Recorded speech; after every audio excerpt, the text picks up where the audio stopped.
Esta noche vamos a tocar un tema muy importante, justamente, ¿quién no está exento a ver o a indicar o a recibir una transfusión de sangre, ¿no? Uno de los lemas que tiene Banco de Sangre es, justo la mayoría de bancos lo pone en la puerta del servicio, se llama o nos indica de que hay que evitar las transfusiones, ¿no? Una transfusión de sangre, si bien es cierto, va a traer un beneficio al paciente, pero también hay muchos riesgos, ¿no? La sangre tiene que pasar por unos exámenes rigurosos, pero a veces estos exámenes tienen periodos de ventana cortos o muy largos, ¿no?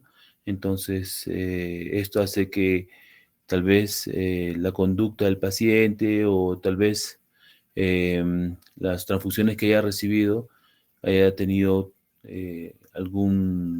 alguna infección de tipo viral, ¿no? Y que puede ser latente y esto pueda traer consecuencias graves al receptor. Entonces, es importante eso, evitar las transfusiones. Las donaciones de sangre en nuestro país eh, están en índices muy bajos. Nosotros a nivel de Latinoamérica ocupamos el último lugar, ¿no? Porque hace unos 5 años ocupábamos el penúltimo lugar, pero actualmente ocupamos el último lugar en donaciones altruistas, ¿no? La donación altruista es muy importante. Hay estudios donde dicen que la donación altruista tiene menor grado de infección de hepatitis B y hepatitis C, ¿no? Casi la mayoría de estudios dicen que las transfusiones tienen bajo índice de HIV, pero sí tienen altos índices de hepatitis B y hepatitis C. No hay que tener mucho cuidado con eso. Cuando uno indica una transfusión, ustedes van a indicar transfusión. Ustedes van a llenar una hoja donde van a llenar todos los datos del paciente y va a ir su sello y su firma, indicando una transfusión.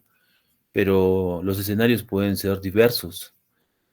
Ejemplo, encontramos un escenario donde ustedes son cirujanos, están en sala de operaciones y necesitan una transfusión inmediatamente porque ustedes tal vez no calcularon bien un movimiento y se llevaron una arteria. Entonces, si ustedes no han prevenido que esa operación necesitara de una gran cantidad de sangre, entonces solamente le van a preparar una unidad. Pero si el paciente necesita 2, 3 unidades, se tiene que hacer un proceso de compatibilidad. Si no se realiza este proceso de compatibilidad, y si esta unidad de sangre no está tamizada, ustedes corren el riesgo, le salvaron la vida al paciente, pero posteriormente el paciente los va a denunciar. No les va a agradecer que le hayan salvado la vida, sino lo van a denunciar porque esta unidad de sangre tenía hepatitis B, tenía hepatitis C y más difícilmente VIH, ¿no? Y lamentablemente ustedes también van a tener que soportar toda esta carga legal, ¿no? Entonces, pues hay que tener mucho cuidado. No se transfunde por transfundir. Qué bonito sería transfundir. Ya, transfundo acá, transfundo allá. Qué lindo, ¿no? Pero tiene sus problemas, ¿no? Dentro de todo el laboratorio, las áreas de bioquímica, inmunología, microbiología, hematología y banco de sangre, que también pertenece al laboratorio, el que tiene mayor problema legal siempre son los de banco de sangre. Entonces hay que tener mucho cuidado. Dicho esto, entonces vamos a conocer un poquito más a la inmunohematología, que está relacionado justamente con eh, con las transfusiones, ¿no? El primer día yo de residente viene el asistente, un hematólogo, me acuerdo, me dice, doctor, usted para mañana va a exponer el sistema ABO. Qué fácil, dije. Esa es una carita o 2 caritas a lo mucho, dije, tan cortito y tan fácil. Cuando fui a investigar un poco más, eran como cerca de 2 tomos de 1000 hojas, todo el sistema ABO. El sistema ABO es inmenso. Nosotros tenemos alrededor de 49 o 45 sistemas. Y uno de ellos es el sistema BO, ¿no? El sistema BO ocupa el primer lugar, el sistema RH ocupa el 9º lugar. Tenemos otros sistemas como por ejemplo el KEL, el DAFI, el Diego, el MNS, el P, el Lutheran, hay un montón, el KEL, ¿no? Que también es frecuente, hay un montón de sistemas. Dentro de los sistemas que son más frecuentes acá en Latinoamérica son el sistema Diego, ¿no? Después del sistema BO, ¿no? Y del RH, lógicamente. Eh, Son sistemas que son raros o son adquiridos o son heredados, ¿no? Mayormente son adquiridos. ¿Por qué son adquiridos? Por las politransfusiones que nosotros realizamos a algunos pacientes que necesitan de esto, por ejemplo, las leucemias, en las aplasias medulares, ¿no? Que necesitan alta demanda de transfusión.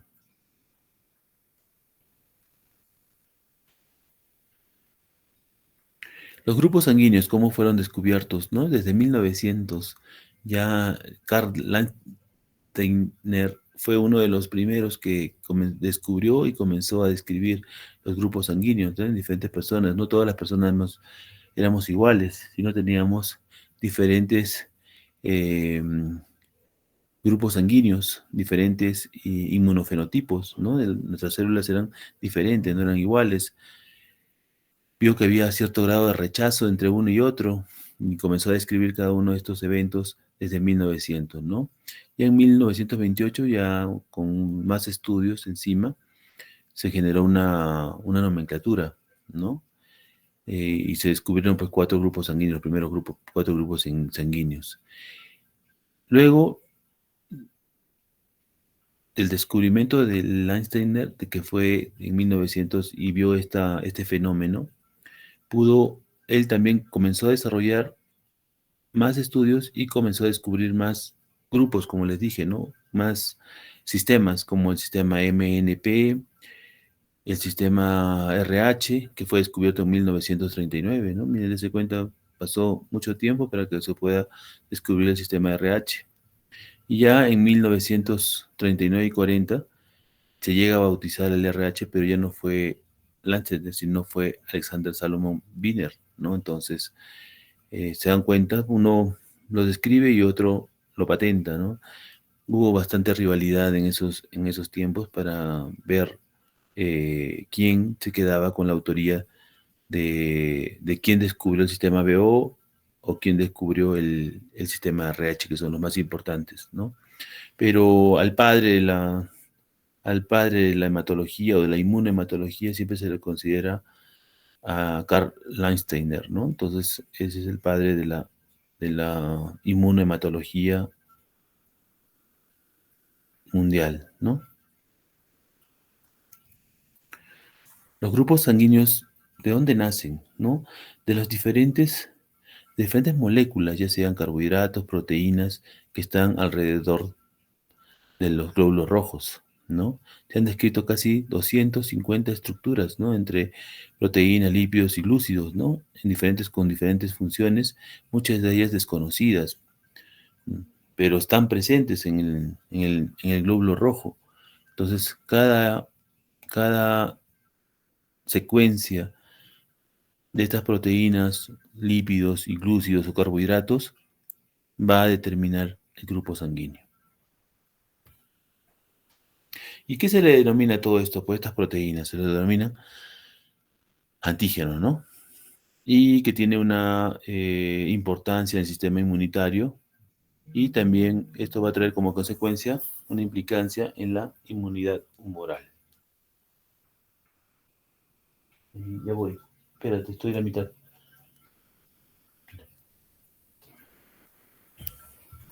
Entonces, como sabemos también que cada antígeno tiene su anticuerpo, ¿no? O su desarrollo de su anticuerpo.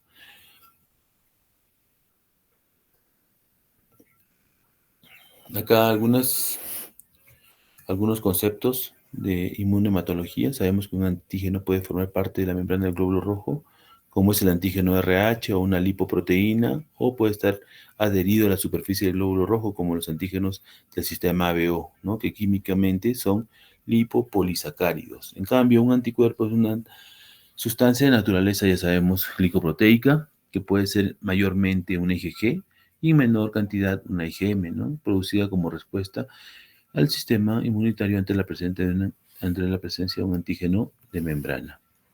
Sabemos cómo se esquematiza un IgG y como un IgM, ¿no? Que es un polímero, ¿no? Pentámero.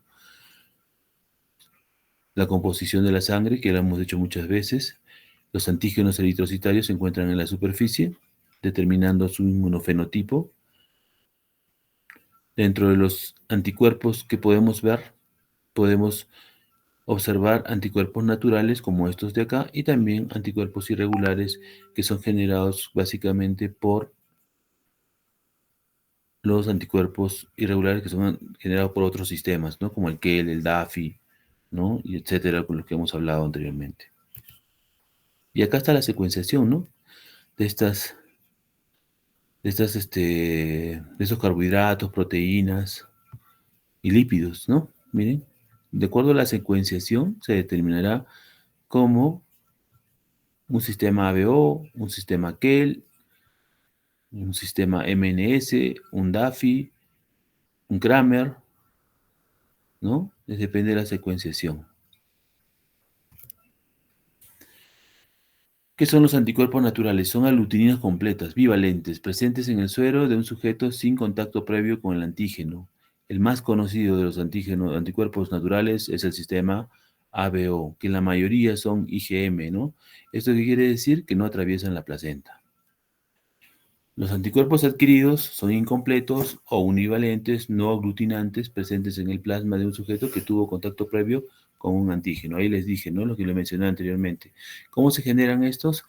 La mayoría son secundarios, ¿no? Porque han tenido un contacto previo con otro tipo de sangre que es diferente a ellos y han generado un tipo de anticuerpo que se le denomina irregulares. La mayoría son IgG. Estos tienen problemas, ¿no? Porque atraviesan la placenta justamente la barrera placentaria, ¿no? Y la mayoría corresponden al sistema RH, pero dentro de otros tenemos los irregulares. Los principales componentes del sistema ABO, como su nombre lo dice, el grupo A, el grupo B, el grupo AB y el grupo 0 o el grupo O, ¿no? Que es un anti-A y anti-B si hablamos de anticuerpos. Los anticuerpos irregulares. ¿Por qué se denominan así? Porque no son muy frecuentes, ¿no? Y son diferentes a los anticuerpos anti-A y anti-B. Cuando aparecen después de una aloinmunización, o sea, después de una transfusión, de una gestación o un trasplante de células madre, ¿no? Acá en nuestro medio es variable, puede ir de 0,2 a 40%. Su estudio es muy importante, ¿no? Estos estudios de anticuerpos irregulares no se hacen acá en nuestra región, se hace en Arequipa o en Lima, ¿no? Tienen equipos, tienen personal capacitado para poder detectar anticuerpos irregulares. En gestantes, por ejemplo, es para evitar la enfermedad hemolítica del recién nacido, ¿no? Y también en donantes es para evitar las reacciones hemolíticas, ¿no? Para eso se utilizan justamente estos estudios.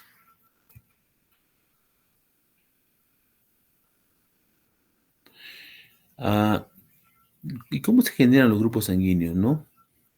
Se da justamente por la combinación de proteínas y carbohidratos, como les dije, que están en la superficie del glóbulo rojo, que van a dar como resultado 4 grupos sanguíneos existentes: el grupo A, el grupo B, el grupo AB y el grupo 0 o el grupo O. El RH es otra proteína que, si está presente en la superficie del glóbulo rojo, será RH positivo, y si está ausente será negativo. De esta forma, una persona debe tener un grupo sanguíneo formado por la proteína A o B o de las dos, y un RH positivo o negativo.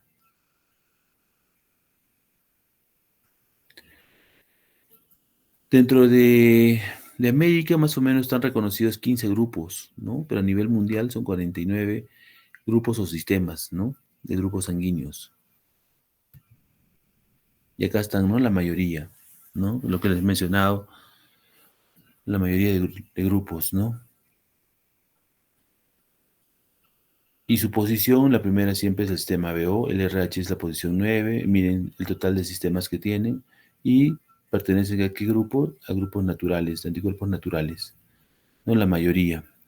Y una minoría a anticuerpos irregulares.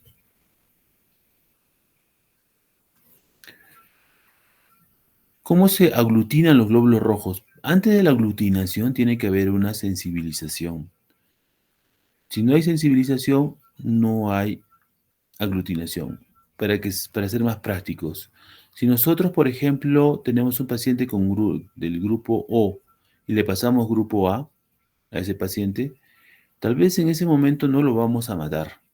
Va a haber una reacción, sí, pero ese paciente va a quedar sensibilizado. Si nosotros cometemos el mismo error posteriormente, ese paciente en 5 o 10 minutos sufre un shock y puede desencadenar la muerte, ¿no? Entonces, eso se llama sensibilización. Se aglutinan los glóbulos rojos y comienza a haber una falla orgánica múltiple. Si se da por IgM, ¿no? Que son el sistema ABO, ocurre inmediatamente después de la sensibilización, como les he dicho anteriormente, ¿no? Para los fenómenos de sensibilización tiene que ver algunos factores, como por ejemplo la temperatura, el pH, el tiempo de incubación, fuerza iónica del medio, el potencial Z, ¿no? Tiene que ver varias cosas. Una vez que se sensibiliza, ¿qué sigue? La hemólisis, ¿no? ¿Qué va a pasar con esos glóbulos rojos? Se van a destruir y van a liberar sustancias que son tóxicas para el ser humano, ¿no? Sobre todo, ¿cuál? La bilirrubina, ¿no? La bilirrubina indirecta. Y algunos anticuerpos que se llaman hemolicinas, como el anti-A, anti-B, anti-AB, el E, Alef, el JAK, Kelvin. Anticuerpos como IgG y IgM pueden fijar el complemento sin causar hemólisis. El complemento siempre va acompañado de estas reacciones, ¿no?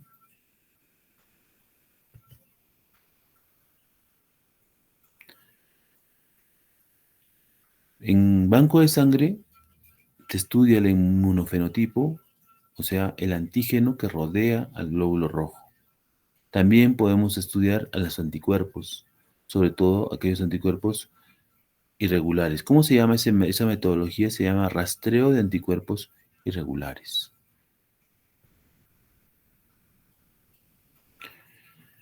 Cuando se junta el antígeno con el anticuerpo, ¿qué produce? Una aglutinación. También que puede producir una hemólisis, ¿no? Y mira, como vemos acá, aglutinaciones y posteriormente una hemólisis. Una aglutinación, ¿no? Aglutinación. Esto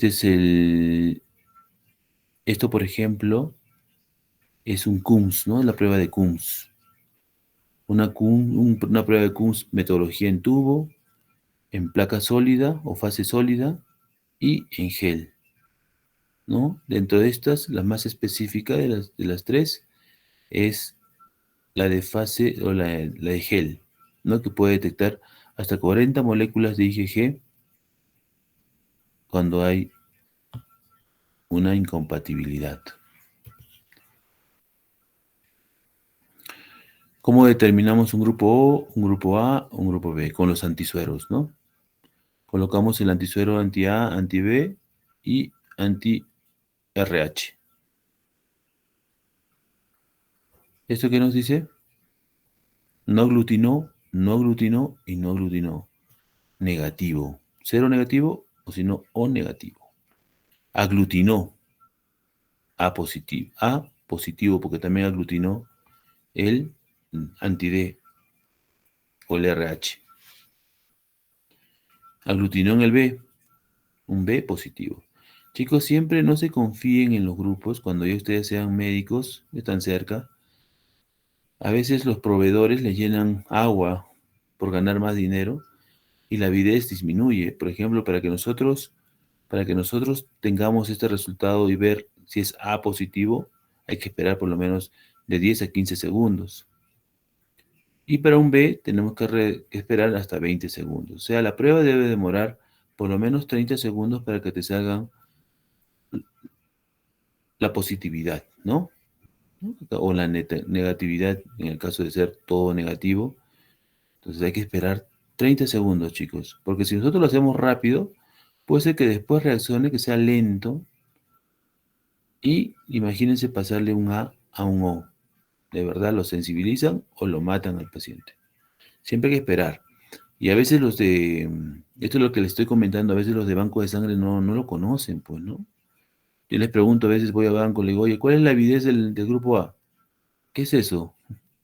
Chispas. Entonces, ¿en manos de quién estamos? Por eso siempre ustedes tienen que tener un poquito de conocimientos para poder refutar algún proceso.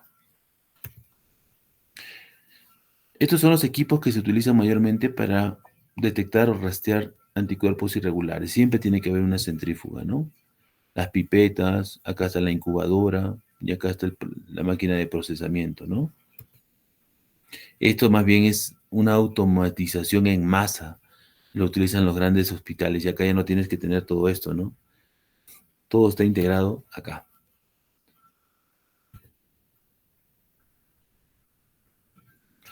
Los antígenos del sistema que se detectan sobre todo los eritrocitos entre la quinta y sexta semana del embrión y no se desarrollan completamente hasta el nacimiento. Miren que el sistema BO tiene sus tiempos para su formación. No se desarrollan prácticamente como uno puede decir entre la primera y la segunda semana o al final de la gestación, sino tiene todo un proceso, ¿no? Miren, durante el crecimiento se van adicionando algunos azúcares o carbohidratos en las cadenas terminales de los oligosacáridos y esto puede dar origen a un nuevo antígeno o a un nuevo grupo. Por eso nosotros esperamos a una edad más o menos de 6 meses, 2 años o hasta 4 años para ver aclarar el sistema en los niños, ¿no?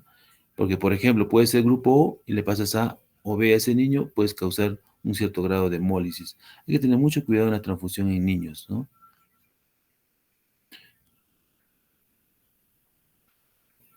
Y acá está la composición de cada grupo sanguíneo, ¿no? Por ejemplo, el grupo A tiene a la fucosa. La fucosa es una molécula muy importante en la formación de los grupos sanguíneos. Miren, se dan cuenta, la fucosa está en los tres. Lo que la diferencia es el carbohidrato terminal. Por ejemplo, en el grupo A, la acetilgalactosamina. El grupo B, la galactosa, ¿no? En cambio, el grupo 0 o O no tiene ninguno de los dos. En cambio, el grupo AB tiene los dos, ¿no? Miren, la galactosa y la acetilgalactosamina. Entonces, esto es pregunta de examen, chicos. La fucosa es una molécula muy importante y solamente la tiene el grupo O. El grupo A tiene en su terminal la acetilgalactosamina y el grupo B la galactosa. Chicos, eso viene a cada rato en los exámenes, ¿sí? Es muy importante. Y acá es una forma más esquemática, ¿no? Miren, ¿quién sería acá la fucosa? ¿Mm? Acá la fucosa, ¿no? A partir de acá, la acetilgalactosamina y la galactosa, ¿no? Y acá tiene los dos en el grupo AB, tiene los dos, ¿no? ¿No? La fucosa bien esquematizada, ¿no? Miren. En cambio, el grupo 1 tiene uno terminal, no termina en la fucosa.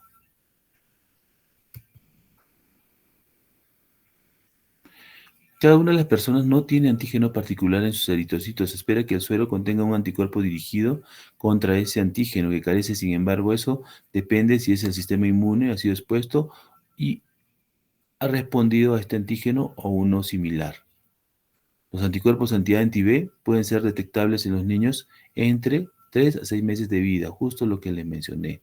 Algunos pueden retardar un poco más, no hasta 2 años, como les mencioné hace rato, pero ya dentro de 3 a 6 meses ya debe estar definido su grupo sanguíneo.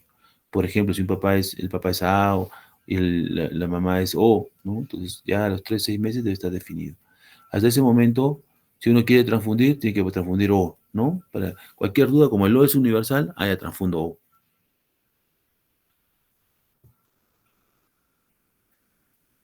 La mayoría de estos pacientes, ¿no?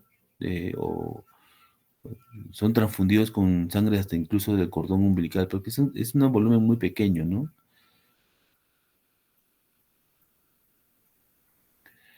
Los anticuerpos del sistema ABO son una mezcla de anticuerpos IgM, IgG. Sin embargo, los anticuerpos anti-B determinan los grupos sanguíneos A y B, ¿no? Que son predominantemente IgM. En cambio, los del grupo O son IgG.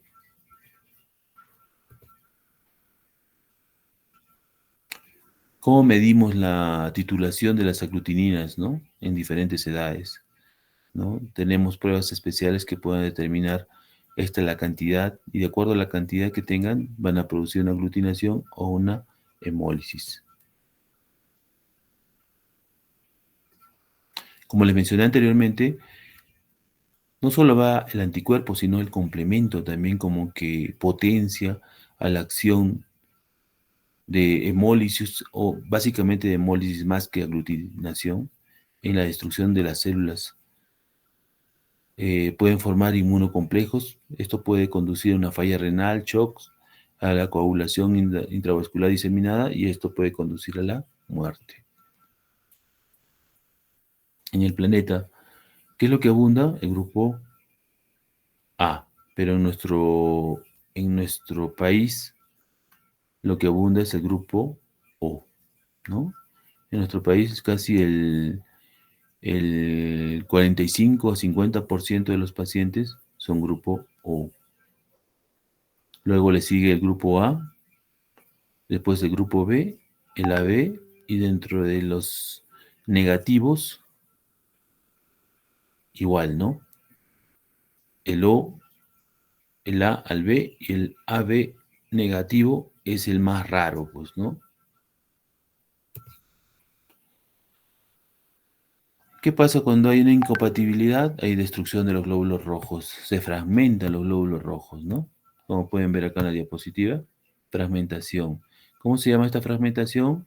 Esquistocitos. Cuando ustedes sospechen de una fragmentación, una hemólisis, siempre soliciten lámina periférica, y si quieren ahí le ponen búsqueda de esquistocitos, ¿no? Este problema de incompatibilidad puede traer problemas en la gestación de tipo inmune, ¿no? Dentro de los anticuerpos del sistema ABO, el anti-A, anti-B y el anti-AB, si nosotros, cada uno tiene una temperatura, ¿no? Actúan, sabemos cuáles son los anticuerpos calientes y cuáles son los fríos. Dentro de los calientes son los IgG, y dentro de los fríos tenemos al IgM, ¿no? Entonces los calientes son IgG y los fríos son IgM, que te pueden ocasionar ambos una enfermedad hemolítica de recién nacido. Cuando, cuando hay un problema de este tipo, ¿no? Que son anticuerpos IgG, IgM, en la mayoría, puede producirte una hemólisis intravascular, ¿no? En cambio, los IgG te pueden producir una hemólisis extravascular. Esos son los dos escenarios si tenemos una mala compatibilidad, ¿no? Esas son las reacciones transfusionales. Estos dos tipos de hemólisis pueden ocurrir. Dentro del grupo A tenemos un subtipo que es el tipo anti-A1 y del tipo anti-A2. Tiene significado clínico a veces, ¿no? No es como los anteriores. Su rango térmico va de 22 grados a 4 grados centígrados, eso es lo más común. Y raras veces va de 22 a 37 grados. ¿Puede producir enfermedad hemolítica del recién nacido? No. ¿Produce reacciones transfusionales? No. Extravascular y no, o raro, intravascular, ¿no? A pesar de ser un IgM. El anti-H, ¿tiene significado clínico? Sí, ¿no? Tiene un rango térmico de 4 grados centígrados a 37 grados centígrados. Puede producir una enfermedad hemolítica del recién nacido, y sus reacciones transfusionales pueden ser intra y extravasculares. El estudio del RH es muy importante, ¿no? Trae muchos problemas el sistema RH. Tiene varios subtipos, tiene. Tiene el E mayúscula, el E minúscula, el C mayúscula, el C minúscula, tiene una variedad. No todos los RH son iguales. Por eso cuando a veces un niño nace con cierto grado de hemólisis, uno dice, le hace un estudio de inmunofenotipo, vemos que no es compatible a veces con el padre y con la madre ha ganado más carga genética del padre o de la madre, entonces te va a producir un cierto grado de hemólisis, ¿no? Es un sistema polimórfico, este sistema RH, ¿no? Landsteiner, ¿no? Landsteiner también descubrió a este grupo, ¿no? El RH, ¿no? También es el padre del sistema ABO, ¿no? Está compuesto por más de 50 antígenos distintos, ¿no? Exclusivos de los glóbulos rojos. Este determina si es un RH positivo o un RH negativo. Define la presencia o ausencia del antígeno D en un individuo, ¿no?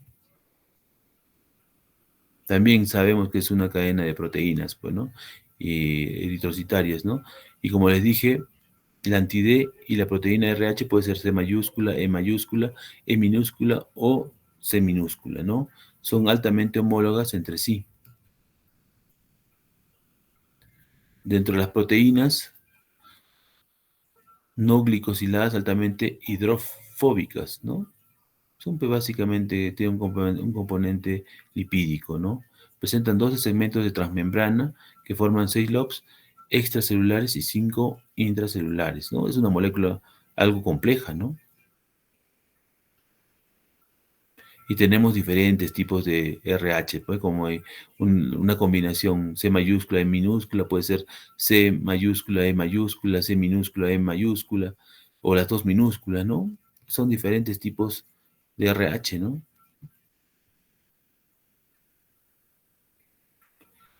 Por ejemplo, un C mayúscula con un C minúscula van a diferir de 4 aminoácidos, ¿no? ¿Me se dan cuenta? O sea, aparentemente uno dice RH positivo, pero hay una variedad de RH positivo, ¿no? Es un dolor de cabeza. Si tenemos todas las herramientas podemos llegar hasta el final, pero acá en nuestra región no las tenemos, ¿no? Tenemos que enviar esto a Lima o a Arequipa, ¿no?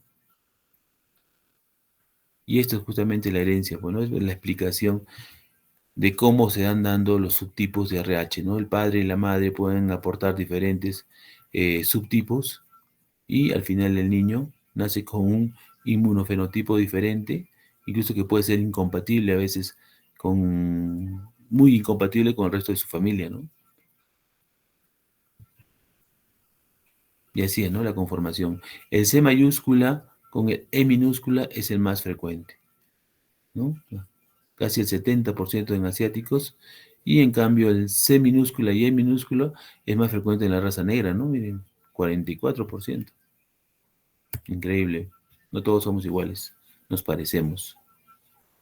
Entonces, dentro de los anticuerpos del sistema Redsus, ¿es clínicamente significativo? Sí. Y la mayoría son IgG, ¿no?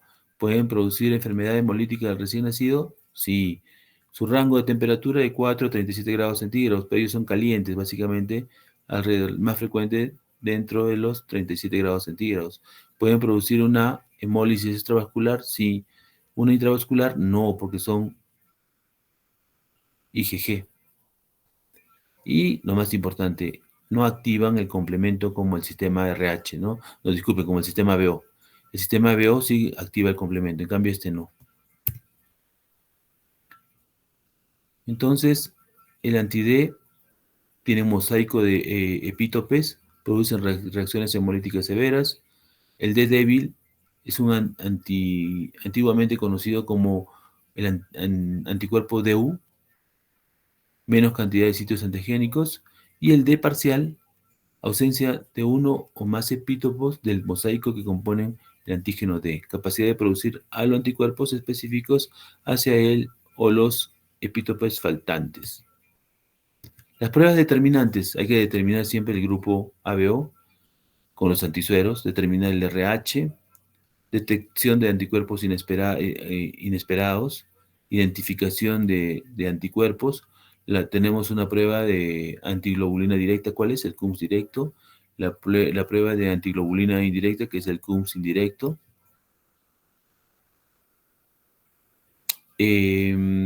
Mayormente las mediadas por células, podemos determinar subgrupos A y B, aglutinación de campo mixto, poliaglutinación, sustancias en el suero plasma, prueba de antiglobulina directa positiva, que es el CUMS directo, y necesitamos para esto algunos reactivos especiales.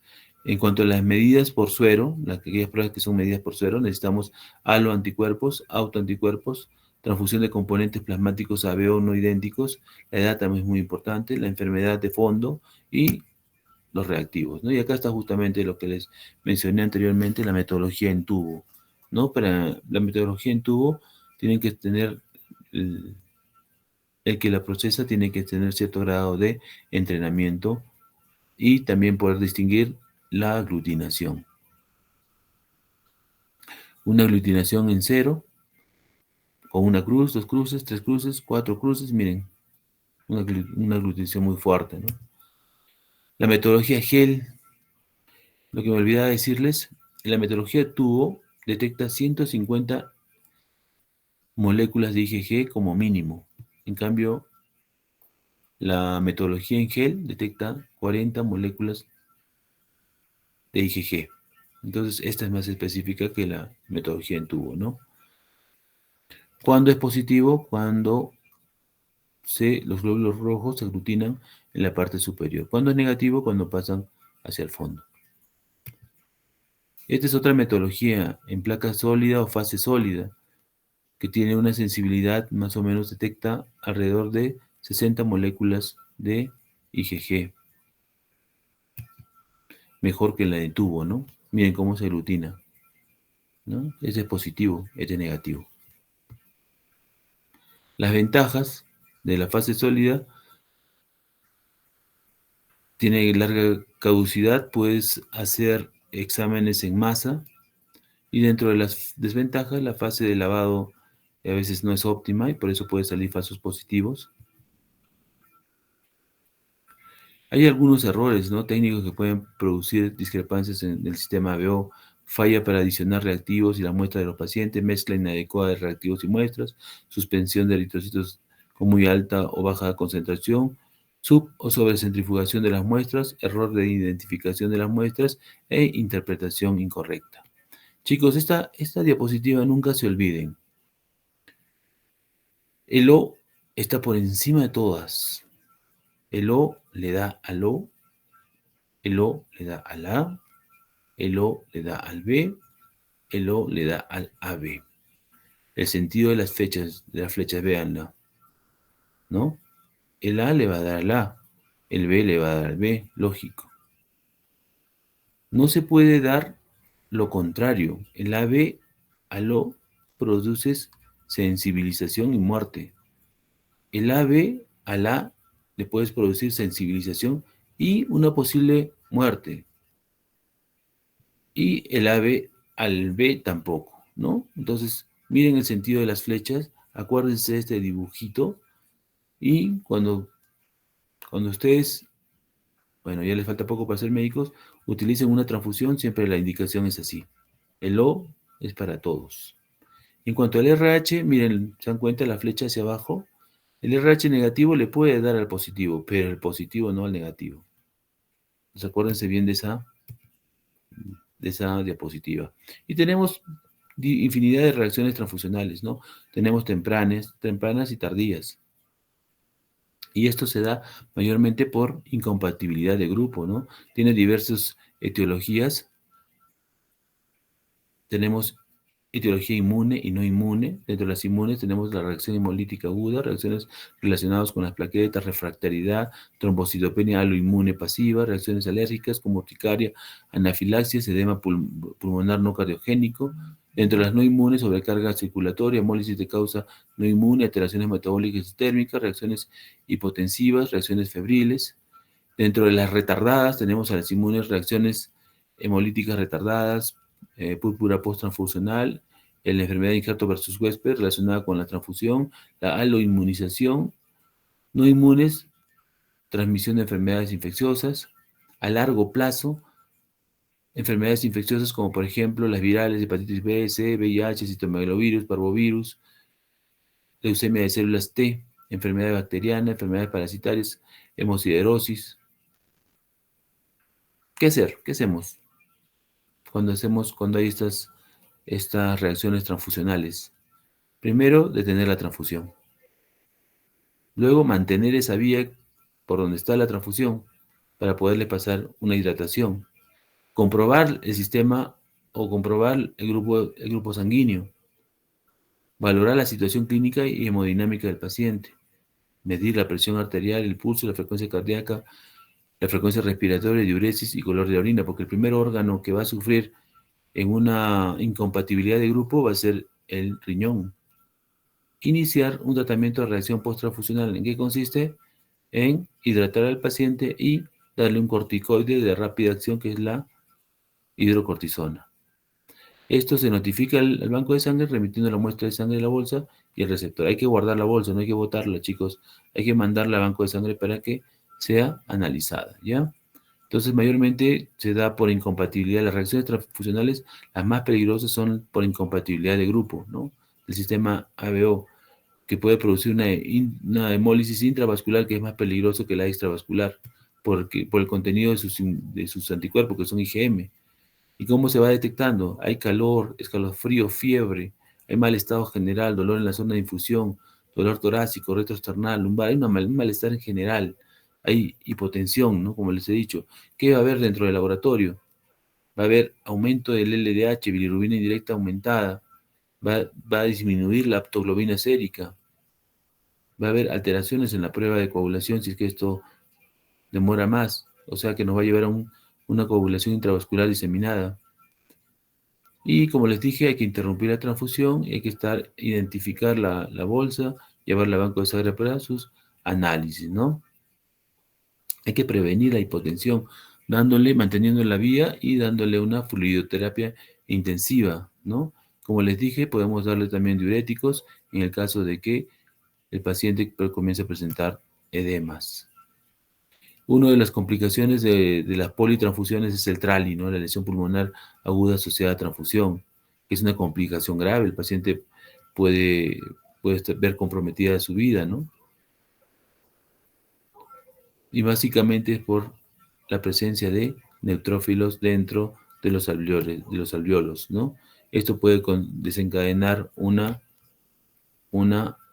pues la gran cantidad de neutrófilos puede producir una liberación de citoquinas en la cual puede haber una inflamación de estas vías y conducir a la muerte. Como se ve en la radiografía, todo opaco, ¿no? Hay infiltrados, ¿no? Bilateral en ambos campos pulmonares. Eso se debe por un neutrófilo con un HLA de tipo no específico. Y como siempre, suspender la transfusión, oxigenoterapia y esteroides de rápida acción como la hidrocortisona van a salvar la vida del paciente. Dentro de las reacciones transfusionales, ¿por qué se dan las reacciones transfusionales mayormente? Las reacciones alérgicas y la fiebre son las principales, ¿no? Y básicamente se da porque hay dentro de las unidades sanguíneas hay glóbulos blancos. Los glóbulos blancos deben ser eliminados, ¿no? De las transfusiones sanguíneas. No deben estar presentes porque ellos tienen HLA tipo 1 y tipo 2. Y esto puede desencadenar una reacción alérgica o una reacción febril, ¿no? Y si es que hay una gran cantidad de estos leucocitos neutrófilos, puede desencadenar incluso una reacción anafiláctica, ¿no? Las reacciones febriles, es lo que les he mencionado, ¿no? Por una liberación de interleucinas. ¿Por qué? Porque hay presencia de neutrófilos. La neumolítica podemos controlarlas con paracetamol, ¿no? Evitar las sobrecargas circulatorias. Si hay sobrecarga circulatoria hay que saber transfundir. Hay que reconstituir la unidad sanguínea para poder transfundir. Porque lo que podemos hacer es hemoconcentrar, ¿no? Y esto puede conducir a una falla cardíaca, ¿no? ¿Y qué hacemos? En todos los casos hay que suspender la transfusión, ¿no? y hay que administrar oxígeno. Siempre debemos tener oxígeno a la mano, ¿no? Cuando hay una contaminación bacteriana, puede haber contaminación bacteriana en las unidades, sí puede haber, ¿no? Y una de las bacterias que está siempre presente son la E. coli, ¿no? Y en algunos también puede haber hasta Streptococcus y también puede haber hasta Yersinia, ¿no? Sobre todo en los componentes hemáticos. Dentro de los síntomas va a haber fiebre, lógicamente, va a haber malestar general, ¿no? Va a haber dolor muscular, náuseas, vómitos. El tratamiento es darle un tratamiento antibiótico, investigar también hacer un cultivo de la sangre para poder ver qué bacteria fue la que ingresó, ¿no? Y para donar sangre siempre tenemos que llenar este cuestionario. Es muy importante llenar este cuestionario para poder evidenciar que el paciente tenga una buena actitud en la donación de sangre, ¿no? Sobre todo sus antecedentes, ¿no? Sus antecedentes quirúrgicos, sus antecedentes familiares, su exposición a pacientes con hepatitis B, hepatitis C, ¿no? Y acá están los hemocomponentes, ¿no? El paquete globular, el, el plasma, el crioprecipitado y el plasma fresco congelado, ¿no? Plaquetas, plasma fresco congelado, paquete globular y el crioprecipitado, ¿no? Y sus volúmenes son diferentes, del paquete globular es 200, 250, ¿no? Tienen ciertas características, las plaquetas van de 50 a 70, ¿no? Pueden durar 5 días en una rotación continua, su temperatura es de 22 grados centígrados, el plasma fresco, su volumen es 200 a 250, ¿no? Su conservación es a menos 18 o 20 grados centígrados en 6 meses, menos 30 en 12 meses, ¿no? Tiene varios factores de coagulación, pero en pequeña cantidad. En cambio, el crioprecipitado sí tiene que estar a una temperatura más alta. Acá dice menos 18 grados centígrados, menos 30 grados centígrados, pero en sí el crioprecipitado debe estar en menos 80 grados centígrados y tiene factor de von Willebrand, tiene factor 8, factor 13, que es estabilizador de la fibrina, y tiene el fibrinógeno, que es el factor 1, ¿no? Y además también tiene fibronectina, ¿no? Su volumen es de 10 a 20 cc, ¿no? Siempre, en conclusión, hay que hacer estudios inmunohematológicos cuando se quiere transfundir. Hay que detectar anticuerpos irregulares, hay que hacer pruebas cruzadas, hay que hacer estudios inmunoserológicos, como por ejemplo las pruebas de tamizaje, ¿no? Que son para detectar enfermedades infecciosas como el VIH, la hepatitis, el HTLV, la sífilis, ¿no?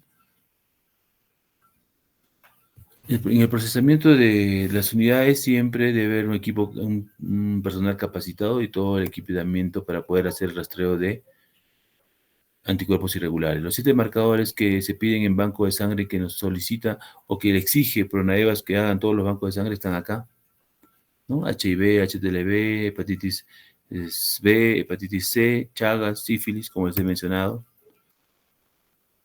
Este es el fluxograma para poder hacer una atención correcta de una solicitud de sangre. Acá está la solicitud. El marco legal, Pronaevas es la que rige todas las doctrinas, normas y procedimientos. Hay que usar en forma adecuada los hemocomponentes. Les he dicho, cuando el paciente esté en riesgo se puede transfundir. La sangre, ya sabemos, de toda la sangre que se retira a un donante, sale un paquete globular, plasma fresco congelado, crioprecipitado y plaquetas. Importante, hay ciertas contraindicaciones para las transfusiones. En aquellos pacientes que tienen una ferritina por encima de 2000 o 10000, hay que poder espaciar las transfusiones, sobre todo de paquetes globulares. En cuanto a concentrado de plaquetas, hay que tener mucho cuidado. Pacientes con 70 kilos de peso pueden recibir hasta 7 o 5 unidades de paquetes de plaquetas y son de 5 personas diferentes. Entonces eso determina un cierto grado de riesgo, ¿no? El plasma fresco congelado también hay que saberlo manipular. Dentro de ellos tenemos algunos factores de coagulación. El crioprecipitado también hay que saberlo manejar, hay que saberlo preparar para poder sacarle provecho a los crioprecipitados. Y acá está una solicitud y acá está el consentimiento informado del receptor, ¿no? Porque todo procedimiento debe tener un consentimiento informado, ¿no? El volumen sanguíneo, que hay un resumen de los volúmenes sanguíneos. Y acá también tenemos en qué condiciones, en qué momentos podemos hacer una transfusión de paquete globular, ¿no? Básicamente cuando el paciente está en una alteración hemodinámica, ¿no? Básicamente. Aquellos pacientes que tengan una anemia crónica hay que evaluar. No necesariamente podemos pasarle una transfusión de paquete globular, ¿no? Acá igual las dosis, ¿no? En paquete globular en niños, en neonatos tenemos que tener mucho cuidado. Mayormente la dosis en general es de 10 a 15 ml, ¿no? Por kilogramo peso. En cambio en los niños, en los neonatos va de 3 a 5 en cuanto al paquete globular, ¿no? Igual la velocidad de infusión debe ser lenta. Incluso algunas infusiones pueden durar hasta 2 horas, ¿no? Acá igual, ¿no? No se administra los paquetes globulares a una gran infusión. Podemos ocasionar hemólisis, no se administra rápido, ¿no?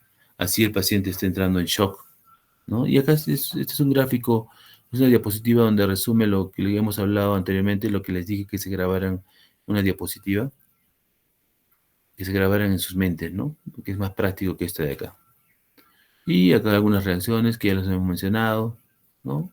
Hay otras, hipopotasemia, hiperpotasemia puede producir en algunos pacientes que reciben unidades que están guardadas por mucho tiempo. Siempre el manejo médico debe ir acompañado con medidas farmacológicas, una transfusión autóloga, sustitución de sangre. Eso está en investigación, ¿no? Eso, chicos, eso es todo. Nos hemos demorado casi una hora. Ya no vamos a avanzar a otro tema, solamente nos quedamos acá. Lady, ¿me escuchas? Sí, doctor, sí se lo escucho. Larga está.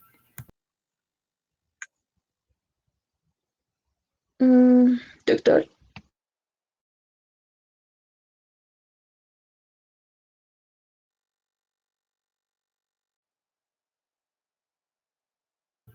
Lady, me fui, ingresé. sí, Sí, doctor. larga la exposición. Es que inmunohematología es todo un mundo. Tengan mucho cuidado, chicos, cuando soliciten una transfusión. Con todo lo que hemos hablado, he tratado de hablar lo básico, lo he repetido varias veces. Tengan mucho cuidado en indicar una transfusión. Eh, Siempre anotar o que la unidad que ustedes indiquen sea debidamente tamizada y a veces nos encontramos en situaciones desesperadas, pero de verdad yo he visto colegas que están en problemas legales, les salvaron la vida, pero sin embargo la unidad tenía una infección con hepatitis B y están con problemas, ¿no? Hay que tener mucho cuidado. Listo, Lady, no va a haber preguntas de esta clase.